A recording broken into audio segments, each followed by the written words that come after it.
நான் அவள்கிட்ட ஆரம்பத்தில் பல தடவை கேட்டேன், எதனால என்னை விட்டு போனேன்னு கேட்டேன். அவள் பதில் சொல்லவே இல்லை. பிப்ரவரி மாதம் ஒரு நாள் சிவராத்திரிக்கு அடுத்த நாள் இல்லை. அப்போ சொன்னான் என்னால் அந்த இடத்துல ஒரு அவளத்தில் திட்டக்கூட முடியல. இந்த மாதிரி நானும் காலேஜில் பையனை லவ் பண்ணோம், ஊர்லாம் சுற்றணும், பைக்கில் போகும்போது கீழே விழுந்துட்டோம், அந்த பையனும் நானும் அப்படி இப்படிலாம் இன்னும் பண்ணலை, உனக்கு துரோகம் பண்ணலை, நீ நான் பேசுகிறேன், எங்கள் அம்மாவுக்கு பிடிக்காமல் போச்சு. அந்த நேரத்தில் அந்த பையன் காலேஜில் வந்து பேசினா பழகினா, அந்த பையன் தான் ஃபஸ்ட்டு என்னை லவ் பண்ணான், அதுக்கப்புறம் நானும் பண்ணினேன் அப்படின்னு சொன்னான். கேட்ட உடனே எனக்கு உடஞ்ச என்னுடைய மனசு தான். அன்றைக்கி அழுக ஆரம்பித்து இன்னைக்கு வரைக்கும் அழுதுகிட்டு தான் இருக்கிறேன். இந்த 4 மாதம் இந்த 3 மாதம் அழுதுகிட்டு தான் இருக்கிறேன். என்ன பண்ணுறதுன்னு தெரியல. சரி இப்போ என்னதான் ஆச்சு, கடைசி என்னதான் ஆச்சுன்னு சொன்னேன். சரி ஓகே, அந்த பையனை லவ் பண்ணல, எதுக்கு என்கிட்ட சொல்லலைன்னு கேட்டேன். இல்லை தோணலை, நீ ஏதோ இந்த போல சின்சியராக பண்ணணும்னு தோணலை, எனக்கு என்னை லவ் பண்ண தோணலை அப்படின்னா.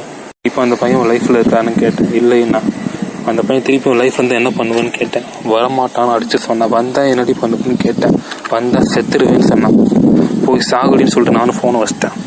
அடுத்து எனக்கு கால் பண்ணிட்டே இருந்தான். நான் அதுக்கப்புறம் அவள்கிட்ட விலக ஆரம்பிச்சேன். ஆஃபீஸில் உட்காந்து அழுதுட்டேன். என் ஃப்ரெண்ட்ஸுங்களாம் சொன்னாங்க, இதெல்லாம் இந்த காலத்தில் தவிர்த்துதான்டா, நீ பண்ண தப்பு தான், என்ன தான் ஃபோனில் நீ ஃபிலிம் காமிச்சாலும் நேரில் பார்க்குற பொண்ணு நேரில் பார்த்து லவ் பண்ணுறவங்க பொண்ணுங்களுக்கு பிடிக்கும்.